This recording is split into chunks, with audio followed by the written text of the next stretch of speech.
Hi everyone, and welcome back to the Shack for a very special episode. No, it's not that you can see me for the first time. That's not that special. It's because I have a very special guest in the Shack today, at least virtually. As you may know, if you've watched the channel, I've been running two separate video series, one on the BBC Micro and the other on the Acorn Electron. The first Electron episode asked the question, how different might things have been? And the narrative revolved around the possible impact to the 80s microcomputer market should the Electron have been released on time and at a price that was comparable to the Sinclair ZX Spectrum. Extrapolating this out further, if we were to assume the Electron would have done well and become established as a home micro to the detriment of Sinclair sales, might this have changed the focus of Acorn? Would they have followed the money and settled more into servicing the home systems or games market? And would this have changed the focus on the RISC projects, and with ARM devices in practically everything these days, ultimately change the face of computing as we know it? To discuss this with us, and waiting very patiently, I'm honoured to welcome Paul Fellows, ex-lead engineer at Acorn Computers at the time this was all happening. Welcome to the Retro Shack, Paul. Hi, thank you, Scott. It's an interesting what-if scenario, and the video itself has had to date nearly 17,000 views, so it's a big topic. So we'll ease into it. Could you tell us how you came to work at Acorn? I was at college, at Emmanuel College in Cambridge, and a friend of mine was building an Acorn Atom in his college bedroom. I think that was probably the start of it all.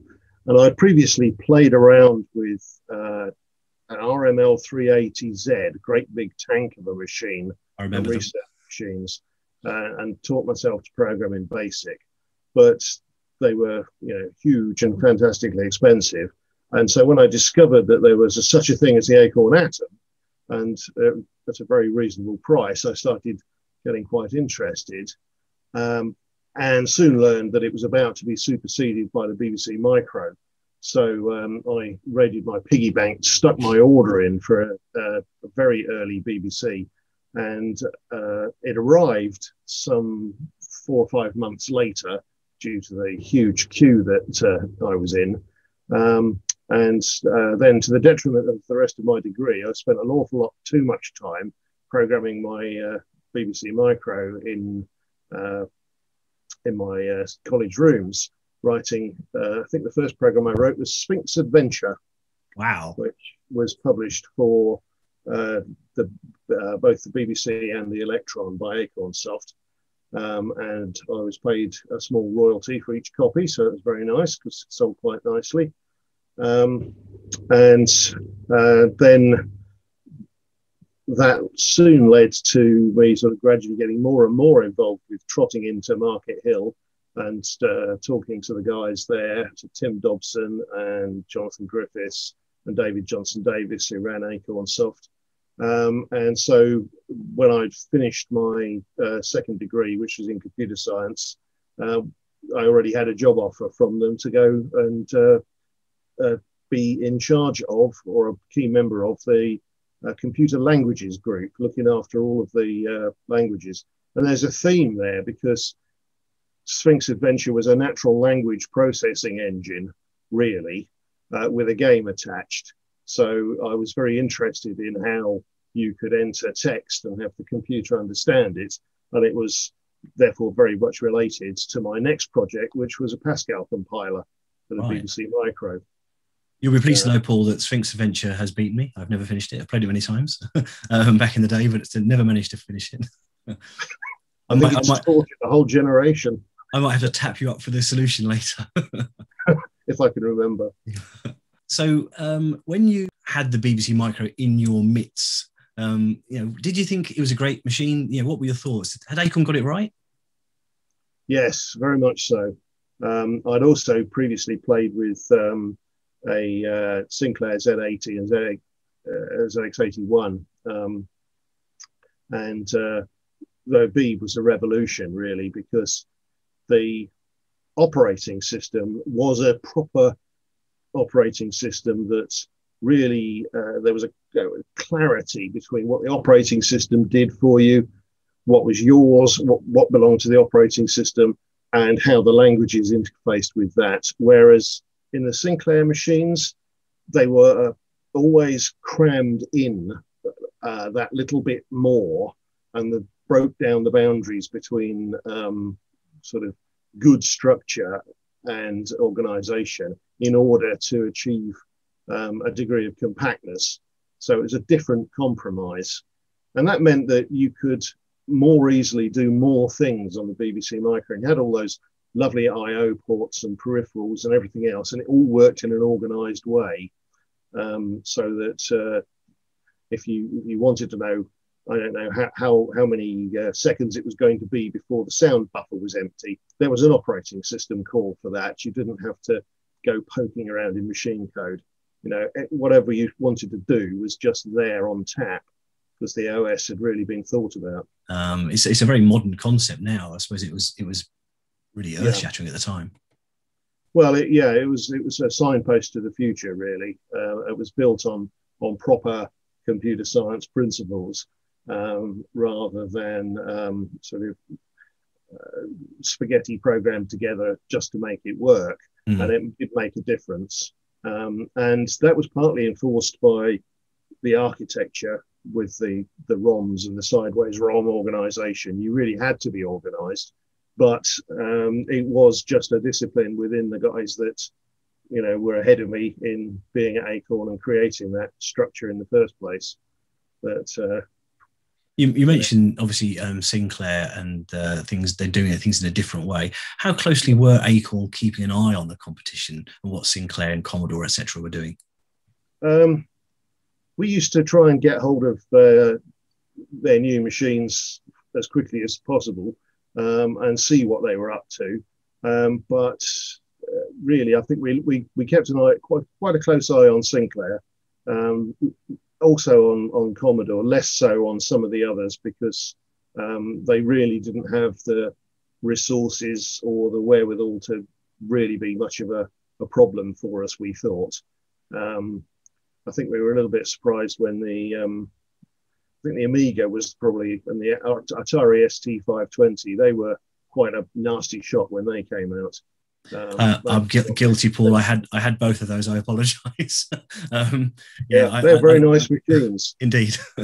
One of the things, obviously, that I think I may be right in saying that was inspired by Sinclair, or maybe it was something that Acorn were doing alongside Sinclair, was the use of a ULA, and getting all of these independent ICs into one discrete unit that could do multiple jobs. And with Ferranti, of course, who Acorn used, and Sinclair, there were widespread issues about how difficult they were to get right.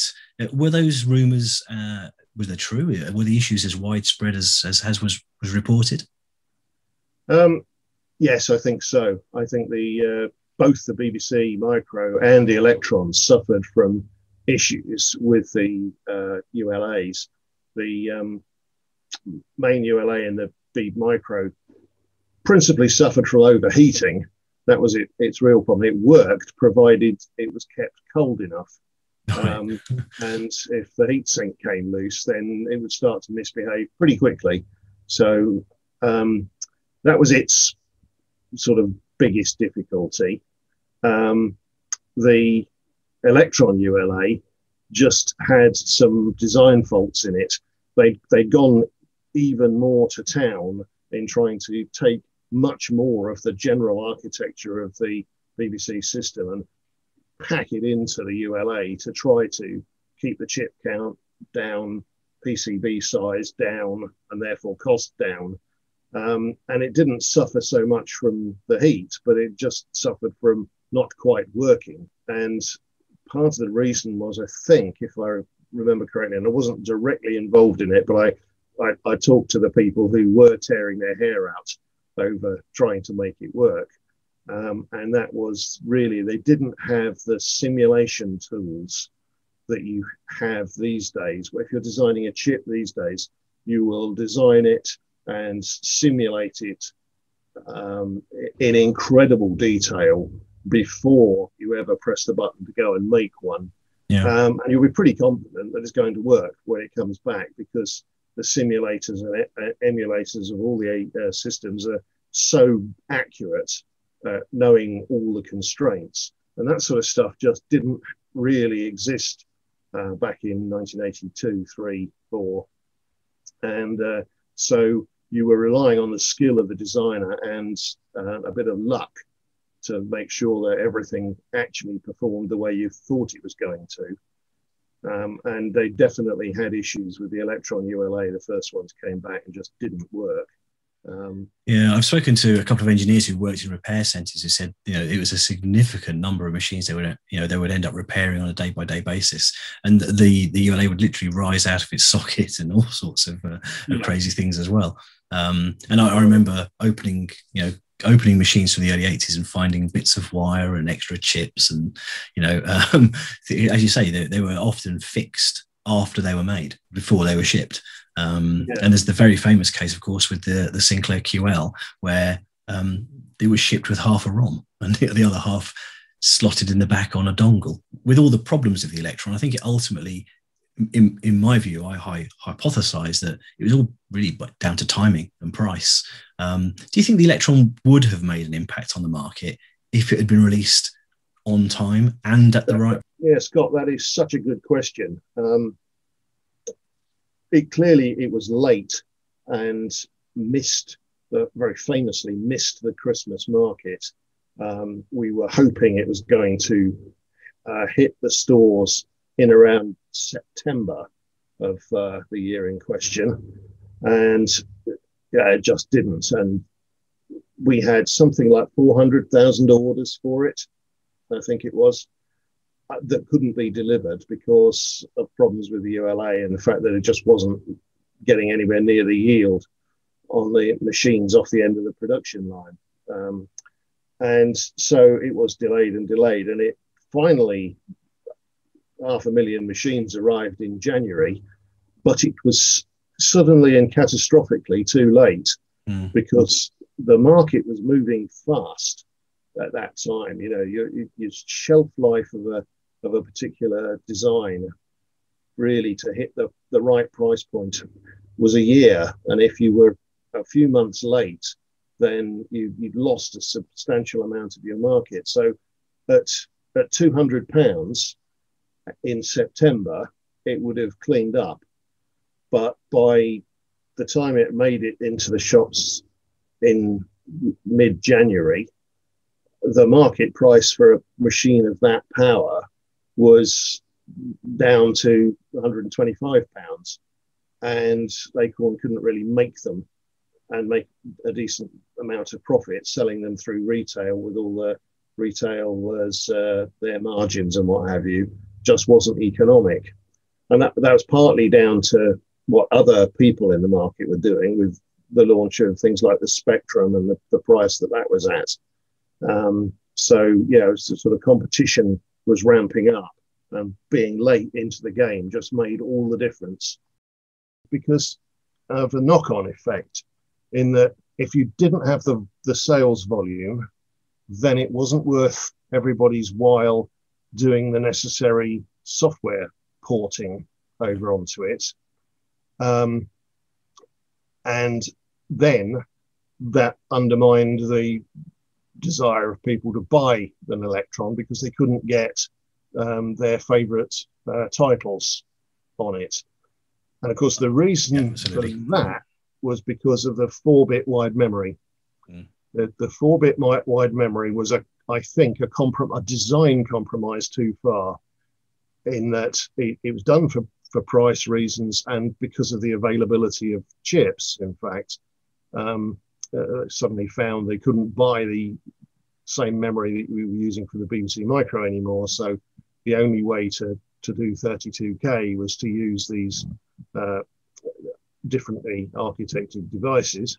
And that had the effect of slowing down memory access by a factor of 2 if you were in low resolution graphics modes, and a factor of 6 if you were in high resolution graphics modes, because the video system had to have the memory bus when it needed it, and there was no negotiating on that. And so the CPU got what was left over, and that impacted every game on the market. because they tended to use high resolution graphics, and they were running catastrophically too slow and out of performance, so they couldn't update the screen. So huge amounts of effort at Acornsoft went into rewriting and optimizing all of our games to run on the Electron. So they too were late, in fact. And so it sort of arrived a little bit overpriced, a little bit late, and naked without very much software.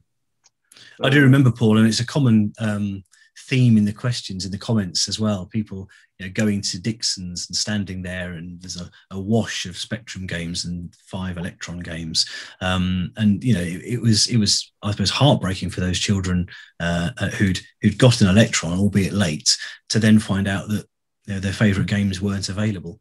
It was a bit of a surprise to us at Acornsoft as well, because up until a certain point in time, ahead of the rest of the world finding out, but up until a certain point, we were told the Electron was coming, and to prepare everything, and we sort of did things like came up with this differently styled packaging with the grid on it and so on that matched the thing. We had all that ready, and we're persistently told, don't worry, it'll be compatible. It's compatible. And if you're running Vue or Pascal, it was compatible. But if you're running Snapper, sorry, it just can't keep up. And that came as a rude shock when we first got hold of a working system and tried it. And that was the day we found out that we had to rewrite everything, and in a pretty major way, to trying to get that sort of level of performance improvement out of a game that's already written in machine code and you thought you'd done everything you could. Took a bit of effort on behalf of people like Neil Rain and Tim and Jonathan to really get there. And of course, we still weren't allowed to tell anybody outside the company. And so the other software houses and developers were all caught flat when the thing came out, and they were expecting it to be compatible as well, and just found that it didn't have the horsepower. So if we were to I suppose put that on one side and let's look at a success scenario. So let's assume that it was successful, and we'll have a crystal ball, and we'll go back and we'll change things. And it did hit the market at Christmas, and it was the right price. And then we have to think about what would have happened to Acorn, because all of a sudden then the whole market has changed. Do you think Acorn would have changed direction if the Electron had been a success? Would they focus more on the home market, the games market, because that's where the money was? I think it would have made a difference. Because there was, and I've said this in other interviews that I've done, there was a split in the sort of middle management and marketing management side of Acorn. There was a collection of people who all wanted to make serious computers, and a group that wanted to make home computers, which really meant games engines and education and fun, rather than business software. And that tension was always there. And I think you're right that the failure, as it were, of getting into or staying in the games and home entertainment side of it all, and put the straight-suited view of the world into the driving seat more than it had been, which led to things like the range of the Acorn business computers and Z80 second processors and PC second processors and that sort of thing, gaining quite a lot more traction, because there was a lot of people trying to take the company in that direction, and it was much harder for those of us who were more connected with where we'd come from with the BBC to try to continue down the other road. So I do think it made a difference to the balance that was seen between those two sides. And of course, I still think today that sticking with the home computers and going after that market properly was the way to go. We were never going to be in a position to take on the IBM PC. So I think that was the wrong route. So yeah, I think it would have been very different. And I think just a couple of, I think a few decisions earlier on the Electron over fitting. I think if we'd gone for it and fitted 64K of RAM and made it 8 bits wide, and not quite compromised as much, and sold it for £250, I think that would have been a very, very nice successor to the BBC Micro, a sort of Electron Plus that never happened, if you like. Yeah, it's an interesting question, because when we spoke offline, as in not in the video, we were talking about a paper that was put forward to the board, which was almost a successor to the Electron. Yes, that was myself, Paul Bond, who was one of the architects of the BBC operating system, and Stuart Swales and Tony Thompson from the ex-Acornsoft languages group. So they reported to me. And there was a project called the Communicator, Acorn Communicator, which had been set up as a separate little group on its own. It had a new case design that looked a bit like a slightly larger Acorn Electron with a keyboard and an all-in-one unit, custom PCB in it, and it had a built-in modem, and that was becoming quite the thing then, just the beginning of the internet, really. And the processor that had been chosen was the 65816, which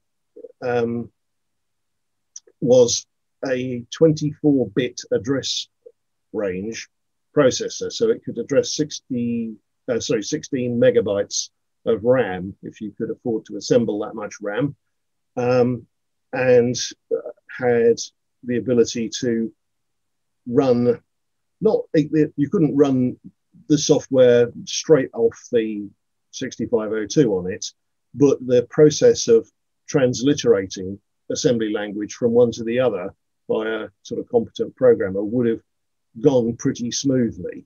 And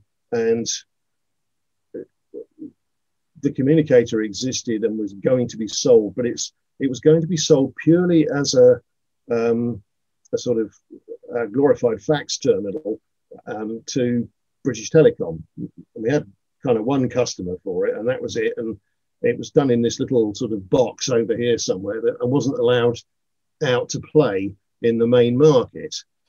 And what Paul, Stuart, Tony and I sat down and said was, right, well, we'd done the Electron with all its issues.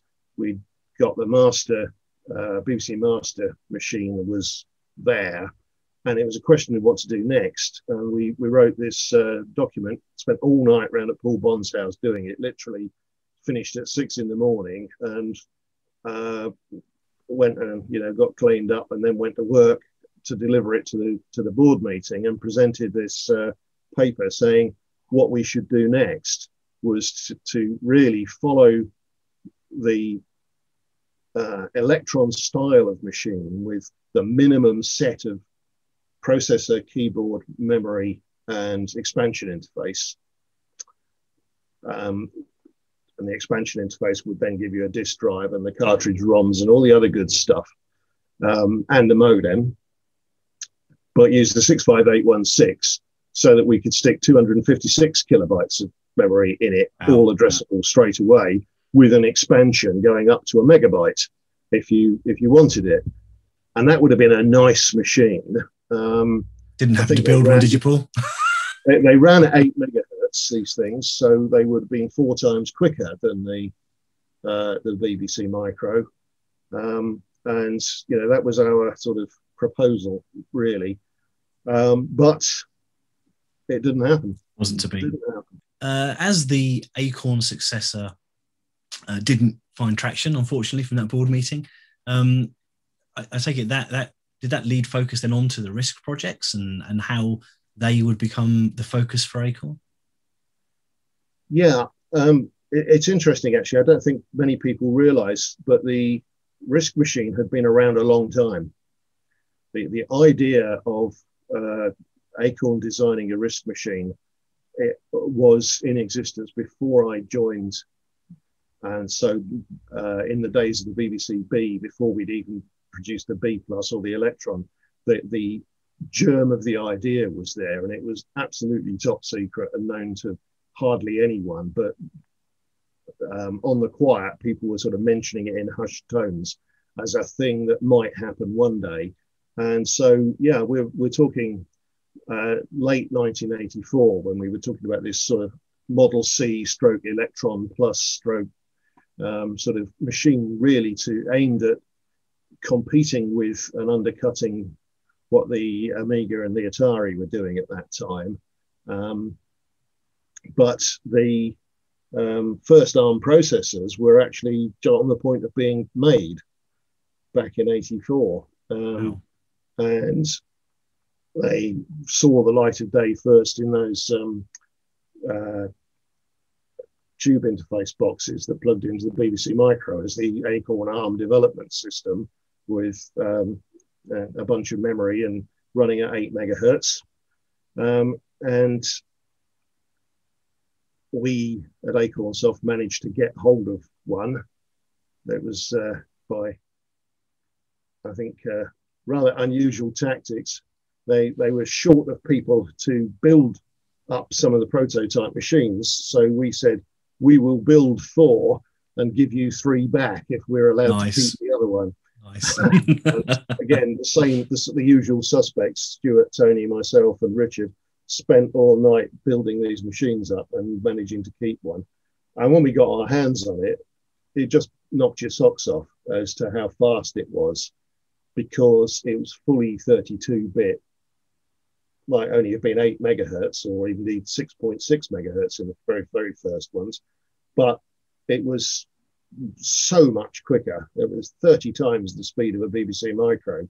And anything you threw at it, it just ate it for breakfast. So that was fantastic. The only question was, how long would it take to build a machine around it? And what price would it be when it finally came out? But I do remember going to one meeting where, again, the Acorn guys in suits, I shan't name names, were still promoting the other architectures, the National Semiconductor 32016, and its various incarnations, Acorn Cambridge workstations.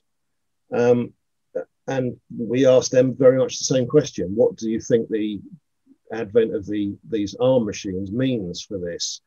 And I think the reply came back, the ARM processor will only ever be used in washing machines and cruise missiles. Well, they were partly right. It is used in washing machines and probably in cruise missiles. Indeed, yeah. Everything else. Everything else. It's rather prolific, isn't it? Yeah. I suppose my question would be, I was going to ask, did you realise at the time just how groundbreaking it was going to be? But it sounds like the answer is no. You saw specific applications, but not a wide adoption. It was certainly obviously way ahead of the 68,000 and the PowerPC and the IBM 8086, 186, 286 chips. It was so much faster for the same clock speed and so much less power hungry that it was obviously going to be great for putting into a desktop computer. What we didn't quite realize was just how efficient the power side of it was and what that would really mean for the mobile market, which is where it's taken over, and then battery operated devices. And I think I noticed that there's a little funny story. I was talking to Herman last year. We were having a dinner in college, and he was there. And I told him the story that he'd not heard before, which was that one night we were having problems booting up the first standalone ARM-based machines. And they just weren't reliably coming back up after you'd been running them. You'd turn it off, turn it on, and it would do weird random things. And this went on for some hours until I sort of thought about it a moment, and I just looked at the board and I saw that we had the fan on the board that was running, blowing air over the board. And so just as something went off in my mind and said, those fans, when they're spinning down after you've turned the power off, they act like a generator and produce current. So Tony turned the power off. I stuck my finger in the fan to stop it, and he turned the power back on almost immediately. And if you did that, it reliably booted. And we concluded that the ARM processor was actually continuing to run off the stored energy in the fan for about 30 seconds. So it was no good just turning the power switch on, off and on, because that didn't actually interrupt proceedings very much. Some of the other bits of the machine lost their marbles, but the ARM was still going and hadn't even noticed that it had been a reset. A chicken with the head cut off. Yeah, and so we had to deal with that in software, but we really, that was a clue as to just how little power it needed to run for quite a long time. And I think really the next advent really was when Apple and Acorn got together to build the Newton. I don't know if you remember. I do indeed. Yes, absolutely. Yeah, little portable PDA, I suppose you would call it these days. Indeed. And again, battery operated with an ARM in it, and that was really the sign that something special was going to happen. But it turned out to be mobile phones that really took it all forwards. Are you amazed now just about how prolific ARM devices have become worldwide? I mean, they are literally, as we mentioned earlier, in everything. Yeah, and it was never a plan. Nobody ever planned that power consumption would be the goal. Everyone was talking about speed versus cost, because the first ARM chip had 25,000 gates in it, whereas your typical competing CPU had 1 million in order to implement its vastly complicated instruction set. And therefore, we could put ours on a much smaller die, put many of them on a single piece of silicon, and get a very high yield, and therefore be very, very cheap. So it was really all about it being small and cheap and powerful, not about the number of million instructions per milliwatt that you've got, which actually turned out to be the real benefit. So I think it surprised everybody and amazed everybody, really, that that's where it went. So I suppose to bring the interview to a close, and thank you very much, Paul. It's been fascinating. I have one last question, and that's obviously regarding the humble little Electron here. Do you think RISC would have been affected if Electron had been a success? Would we be in a different world today without ARM processors everywhere if that little machine had sold well that Christmas? No, because I think that would have accelerated us down the road financially, avoided Acorn wasting further time on some of its relationship with Olivetti that's further steered it to the dark side of business computing, and delayed the arrival of the Archimedes. So actually, I think the failure of the Electron delayed RISC rather than accelerating it. If the Electron had been a success, there would have been a new generation of Acorn machines with an ARM processor in it, aimed fair and square at the sort of £500 price point, not the £1,000 that it ended up as, because of the influence of the sort of, no, it must be in 3 boxes, it must be a bigger, more capable machine. The original ARM machine they were going to launch was going to have a hard drive and 4 meg of RAM as the base system, and that's what the A500 prototypes in those grey boxes, that there are maybe a couple of hundred in the world, were all about. And it was quite difficult then to, when we were launching the Archimedes 305 as it came, that had half a megabyte of RAM, and really the